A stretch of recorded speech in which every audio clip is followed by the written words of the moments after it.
Same shirt as the last one can only mean one thing. I mean, it could mean many things. I could have done laundry in between.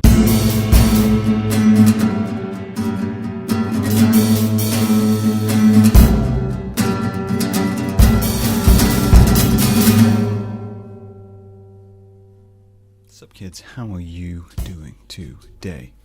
Clap. There we go. There's a little clap there. You hear that? There we go. Double clap that time. That's syncing sound. I'm doing the sound recording syncing inside the podcast. How meta have we gotten here? You know, I've gone over the edge. This shouldn't be doable. You're not allowed to do that. You're not allowed to see the rebates of design and distraction and all these things, because then you would understand that this is a process. This isn't just a product. This isn't just some polished content put out to the world, and nobody wants that. You're not allowed to see the mistakes. Welcome to the Young at Concrete podcast, where the mistakes are on the front page, because that's how I create art, and that's how art should be created, in my opinion. Not always. Some art looks nice polished, you know. It just does. It's some art takes requirement of polishedness and makes that the thing. A lot of graphic design is based around that. But then again, I think graphic design's witchcraft, so I'm not one to talk about it.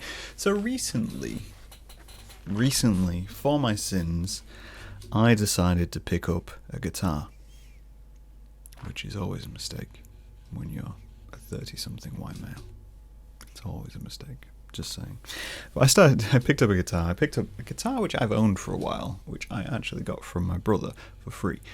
He was moving out and he was going to get rid of it, so I said, "Oh, I'll take it off your hands." And I gained a bass. Now, I never liked playing bass. I've played rhythm guitar in a couple of bands when I was very young, and I still occasionally pick up my acoustic to have a little play. I'm not very good. I can mostly do rhythm. I don't have the finger speed which is required for complex playing on a guitar, but a bass I was never really able to get into it, and then I've been enjoying it.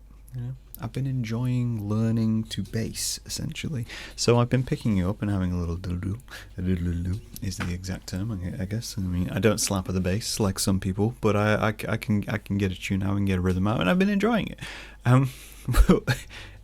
It's that barrier you find when you try to learn a new skill as an adult. I think it's incredibly important to learn new skills as an adult. But I looked up some tabs. I think I did it during lockdown as well. You know, I learned what is it? Rainbow Connection. I learned Rainbow Connection acoustic guitar, a song I've never played, but it involved learning chords, which is something I don't really like doing. And I prefer to just do what I want to do and make the sounds I want to make in the same way of a lot of things I do. I don't learn the specific technique. I learn just enough that I need, and then I move on like locust. Take what I need and I move. Go find the next thing I need. Feed and then move. Keep moving. Never let it settle. Like cappuccino with a K. That's a Friends reference. Anywho, so I've been learning bass, and I've been learning a few songs on bass, and I got bored of learning other people's songs. So I started to do my own stuff. But the structure comes when learning any new skill is that, and I'm going to think this is true for a lot of people, is I think the structure is that you start learning the thing, you become challenged by the thing which you were learning, which you thought was fairly easy to learn to begin with, because you picked it up, you started going, and you thought, yep, this is great. And then you moved on, and you were, we'll go a little bit more complex, and then you go a little bit more complex, and then you fail. And failing hurts, and failing is something which will stop you in your progress. So your brain clicks in and goes, "Ooh, this is a bit hard. We should stop." Shouldn't we? We should stop. We should not learn this thing because it's slightly harder than we imagined it to be in the first place. Or, if you're me, when you learn anything like that, your brain clicks in and goes, we're going to have to go do more reading and learn exact terms for these things, and that requires more interest and more context to learn these things, and my brain just disconnects. It disconnects because it says to itself, hey, you're going to have to go do that thing you don't enjoy doing in order to continue doing the thing which you do enjoy doing. Who was I talking to recently about this? I was talking about making games. So I was chatting with my friend James. James has been on the podcast. He's been on a couple of times. James Charles Smith. He's a cool guy. It's my friend. He does 3D printing stuff, and it's weird. And again, I don't understand it, but I'm happy for him. But we were discussing making indie games because we'd been chatting about indie games, and I was saying how I had a few ideas for games, but I didn't want to learn code because I hate doing code. I hate it's numbers, and numbers are not my friend. They're not anybody's friend. Numbers don't like you. You know, they're sat on the sidelines making fun of you. That's what numbers do. Anyway, so we were talking about this, and I said to him, yeah, but that requires learning this, and this, and then reading about it and actually getting involved with it. And he said to me something which I don't think he realized was as profound as he said, yes, Graham, but anything you learn is going to require a level of education and learning to progress within it. And he is completely right, and it is also something which I truly believe. But there is a type of learning which my personality enjoys, and it is on hands and practical and coding and stuff, because it's all trapped behind the screen. I find incredibly hard to do. So my enjoyment levels plummet off a massive scale. Like painting I can do, and I can learn on the job, because it doesn't require me sitting and working out the complexities of paint. I can just throw two paints together and say, oh, that was weird. That shouldn't have happened. Let's see why that happened. And that's the difference. That's difference in learning, and that's difference in learning styles. But back to my point at hand. So with any new technique and new skill, that is something to take into account. You're going to hit a barrier. I'm doing the same with learning Spanish. I've mentioned it before. I was learning the wrong language, and now I'm learning Spanish. Every so often, I get to a little cube on the Duolingo list where it introduced me to a lot of new words, and I fail. And I think to myself, bloody hell, I was doing quite well in Spanish. I'd gotten into a rhythm. I was doing, I can say things. I can ask where things are. I can say where things are. I can say, yo tengo un café. That's, I have a coffee.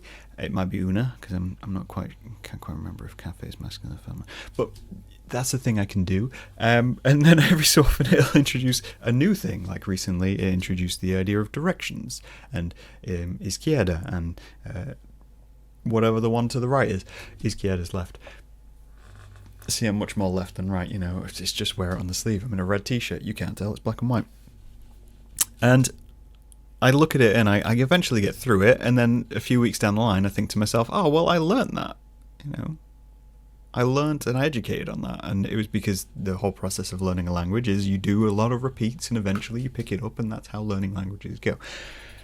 If there's a default line to this, it is don't stop when you reach the barrier. If you're really interested and you're really passionate, you're not going to stop once you reach the barrier. I'm not as heavily interested in code and game design that I would want to learn those things, in the same way I'm not as interested in video editing and sound editing that I'm going to go out of my way and learn all the technical mumbo jumbo. No, what I want to do is turn my camera on, turn my microphone on, and then wax lyrical for half an hour. That's what I want to do. That's what I enjoy doing. I've locused myself just enough information to be able to do that. Granted, I have a degree in it, but I've done that. Concept applied to my own life. Back to learning bass. So, pick up the bass. Can you see the bass? It's in if you're watching the video, I'm pointing at it. So, picking up learning bass, and I reached a point where I was like, oh, well, this is fun, but what can I do with this? What can I actually do with this? I'm not in a band. I'm not sitting in a garage somewhere with a bunch of other people making music. I'd love to be able to do that. I'd love to be in a small band. That'd be fantastic. We could make all kinds of noise together. I'm not even very good at writing songs. But I thought, well, maybe I should. Maybe I should try. Maybe I should, make some music or sound or whatever you want to call it. I'm going to make noise is basically what I said to myself. I should make some noise. And I should make something which reflects my interests and the music and the sounds and the spaces which I'm passionate about. The problem with that is the music, sounds and things which I'm passionate about are created by very, very talented musicians whose passion is music, is sound, and they are people who've been doing it for years and years and years. So the music which they are sending to me through my purchases and through my streams and all these kinds of things is so good, so polished, that I have put them in a massive pedestal in my head. So when I look at them, I go, wow. And then when you pick up a bass and you think, oh, I can learn to do that, and then you find that you can't do that,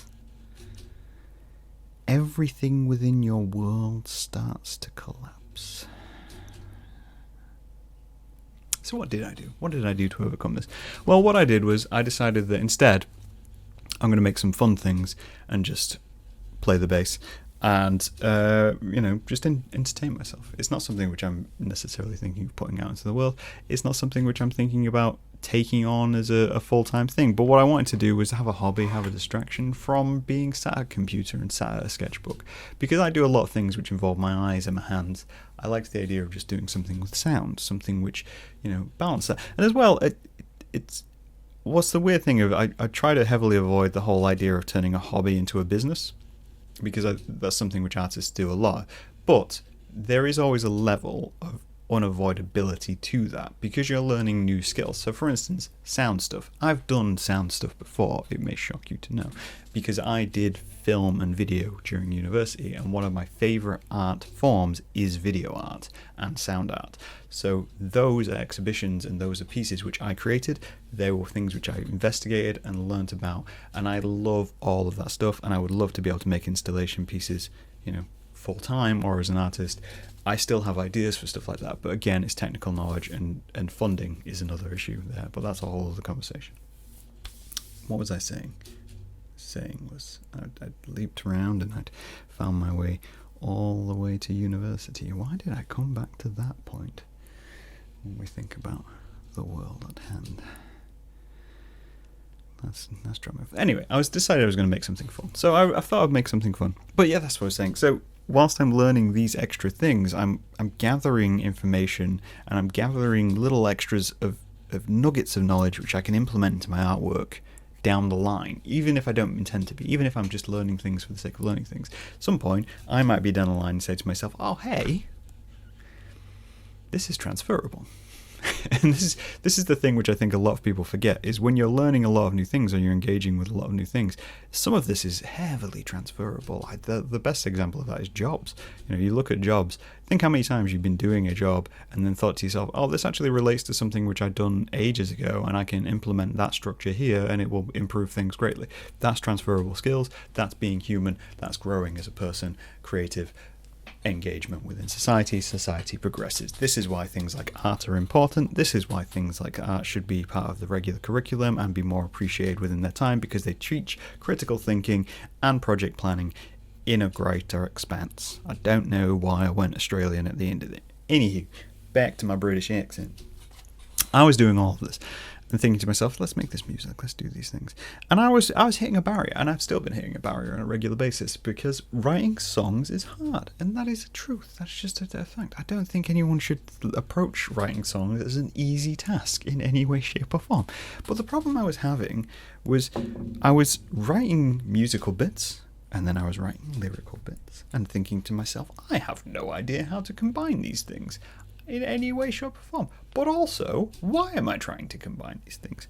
How do they do it? Listening back to songs, thinking these fit together perfectly. How have these musicians done it? They must be geniuses. They must be the best people in the world. They must have absolutely amazing minds where they can instantly hook lyrics into rhythms and decide what lyrics go where and how these things should work. And I got thinking this to myself, and I thought, hang on a minute, Graham, you are absolutely ridiculous. I mean, I know this anyway, but you're absolutely ridiculous. You think these people are doing this in like a day, and you know they're not, because you create things, you absolute idiot. I've gone Australian. And there was a point in my head, and it suddenly reminded me of a phrase which another friend has said to me. Friend Sean, again, he's been on the podcast. Friend Sean, we've had this conversation about art sometimes, and he doesn't understand modern art, which is fair enough. A lot of people don't. Doesn't appreciate it, and he's fully open up front about that. So when we get on about creating things, we always have this discussion, which is he has these ideas and he has these thoughts, but he's unable to transfer them from his brain into something physical. And this is something which I've heard many, many times from many, many people. It's like, oh, I can picture it. I can just picture the idea, but I can't get it down on paper. I know what a dog looks like, but I can't draw a dog. I know what a bicycle looks like, but I can't draw a bicycle. I know the sounds I want to make, but I don't know how to make those sounds out into the world. And it is a complete disconnect between human beings' imagination and human beings' outer skills. Now, obviously, a lot of that comes down to training. It does. It comes down to training, and it comes down to things which you can be taught. For instance, drawing a dog. You can draw a dog, but it won't look like a dog out in the world unless you've spent some time, drawing, redrawing a dog. And knowing where to start with that is extremely hard, which is the crux of this matter entirely, is that people try to go from 0 to masterpiece, and if they can't see how to connect the dots in the middle, it becomes redundant as a tracking path, right? That's the issue, is that you can look at the world outside, say to yourself, I want to do X, Y, and Z, but if you can't see where A is to X, you're never going to get there. You're just not. And it's going to be extremely hard because you're going to get lost along the way, along in the whole LMNOP section, when it gets weird and complex, and for some reason Q's thrown in just to throw you off a little bit. But Q's not where it should be, not in my opinion anyway. It should be further forward. That's a conversation for another day. But that's the point, right? That's education, passion, learning new skills. And I have a little bit of advice, which I thought I would be best to put out into the world at the end of this, 16-minute tirade. So I've been learning bass, right? And I think this is something which you learn when you create art, or when you learn artistic practices, which I don't think a lot of people get the opportunity to do. And I don't think people get the opportunity to break things down in the same way. So I think it's something which is just important to say. And it's that when you start any new skill, when you start any new project, when you start any new path on something which you are interested in learning, right? Just keep it simple. Start simple and gradually get more complex. And that's the simplest advice I can give anybody. As soon as you start to rush, and as soon as you start to try and push past the basic, simple structure of anything, you're going to struggle. And if you struggle early on in your learning journey, and you struggle early on in your process, you're going to lose passion very quickly, you're going to lose interest very quickly. And this goes the same educating kids. If they struggle very early on and they don't have the right support, they're going to struggle and then they're going to hate it. You teach a kid to read. If they struggle to read, they're going to have a bad time. So you've got to find new ways of teaching them to read. And it's the same with other things, same with learning bass. I was struggling to learn songs because I was looking at songs which I enjoy, going, oh, that'd be great to learn that song, without remembering that these are very talented bass players. So instead, I stripped it back, I didn't sit there and think, oh, what would be great? I should learn Dragon Force. I should go out and learn a Dragon Force bass tab. No, because hell no. What I did was I stripped it back and went, what's one of the simplest bass lines I could probably learn? And I found Jimmy Eat World, the middle. And then I found Jimmy Eat World, Bleed American. And I said to myself, these are the bass lines for me. This is where I should get started. And all that taught me, it taught me good rhythm, it taught me good fingering, and I already know how to play Bleed American on guitar, so it all linked together. But I stripped it back. The struggle for a lot of people comes is remembering that this is a process, and remembering that those things can be hard, because you're an adult, right? Aren't you? You're an adult, which means you know how to do lots of things. Kids know that learning is a journey. Kids know that they know nothing. That's the thing which terrifies me about kids. They know nothing. But as adults, you know how to do things. You know how to drive a car. You know how to read a book. You know how to get up in the morning and put on a fake face and go to work and slightly hate reality. You know these things. What you don't know how to do is learn things anymore. What you don't know how to do is appreciate the learning process. Because to you, it should be simple. But let's think about cooking, right? Let's take a brief section whilst I talk about cake. So if you were let's say you'd never baked, ever, in your entire life. Never even done basic home economics, right? Let's say you'd never baked. You wouldn't think to yourself, right? The first thing I should try to make is a wedding cake. You wouldn't. You wouldn't stand next to your friend and say, hey, heard you get married. I'll make you a cake. I'll do it for free. I'll do it because I will enjoy the challenge and I will enjoy doing it. I'm not even going to practice. I'm just going to make that cake the day before your wedding.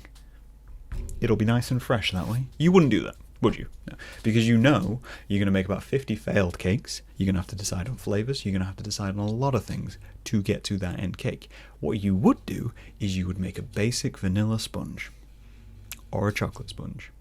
And you would quickly realise that there is differences in cooking times and consistency and the ingredients, and you would slowly build up to be able to make a cake which is fully iced, fully shaped, fully concept-led, and able to be presented to an audience. That's what you would do. So why is it when you try to pick up something like drawing or language or music or building or crafting or anything like that, you say to yourself, I'm going to go from sketching an eyeball to drawing a huge dramatic scene? It's because we're human, and it's because we forget how to learn things. Keep it simple. Keep it simple. If you are attempting to learn anything and you are getting to that point where you're finding yourself struggling in any way, shape or form, strip it back, right? That's all you got to do. I've done it several times in recent years. If you get something complex and you think to yourself, this is going to be complex and this is harder than I expected it to be, the first thing you should do is strip it back, scale it back, reduce scope, go the agile method, to use a business term, right? You're finding something, it's not getting completed in the time frame you want it, you strip it back, you reduce scope, you cut things out. I hate the fact that I know all of that terminology. Anyway, so learning bass, what was I trying to do? I was trying to learn songs which were too complex, so I found simpler songs. And when I couldn't play the simpler songs, I stripped it back to just, let's be able to play notes. Let's be able to play simple riffs and structure like that. The same with writing lyrics and poems. People always, writing books, that's a great example of it. Why didn't I use that earlier on? Writing books. People will write their first book and they'll write a bloody novel. Never written in their lifetimes. They'll write a novel. Oh, I've seen it. I've done it myself. Why did I think I could write a novel? I can't write a novel.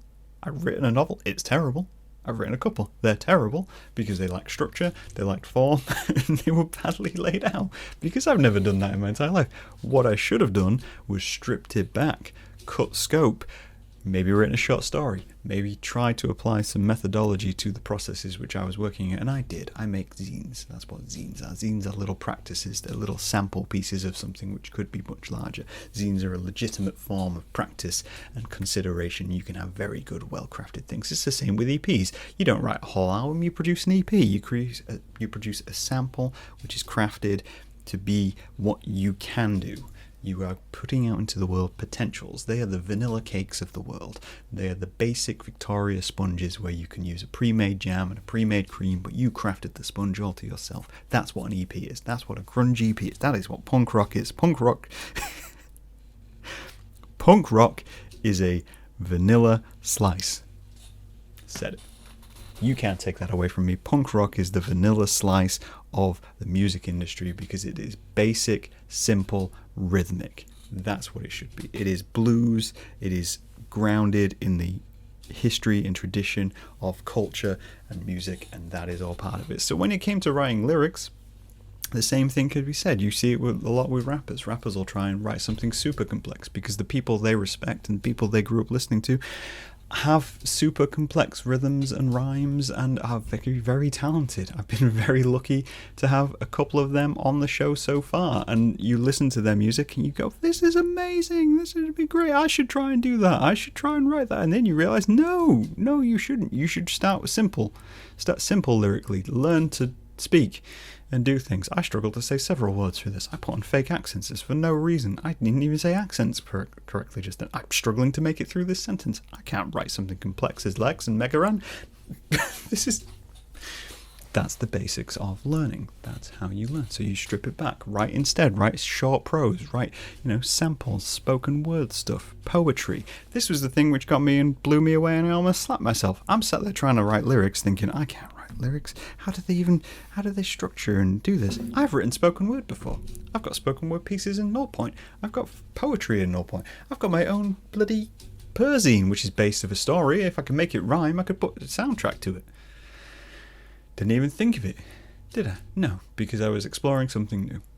And I wanted to go from 0 to 100 in seconds. And instead, I had to slap myself, remind myself that you got to keep it simple.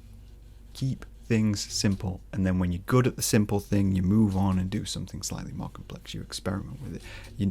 And as well, this is something which I'd like to just say at the end of this. A lot of people try to imitate masters and imitate the best people with heavy air quotations, the people who've gained recognition for those things, right?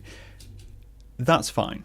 It's fine from a technical standpoint. It's fine from a culture standpoint of learning the skills and techniques that they use to inform your practice. But there's nothing original about trying to imitate any of those people. Whereas if you do the process, strip it back, start from the basics they will have started from, you're going to find so many other opportunities along the way to experiment and figure out what you want to make and what is more about you and how you want to push your creative stuff into the world. Trying to reproduce the best pop anthem, the best metal anthem, the best song, the best cake, the best anything is fine, but you're going to do it from your own standpoint. You've got to. Inform your practice with their stuff, but apply the practice with your ideas and your concept. And that's as simple as I can put it in 25 minutes. I should have started with the cake metaphor straight away. I'd love to hear skills you guys are learning though. I'd love to hear what you folks are up to out there.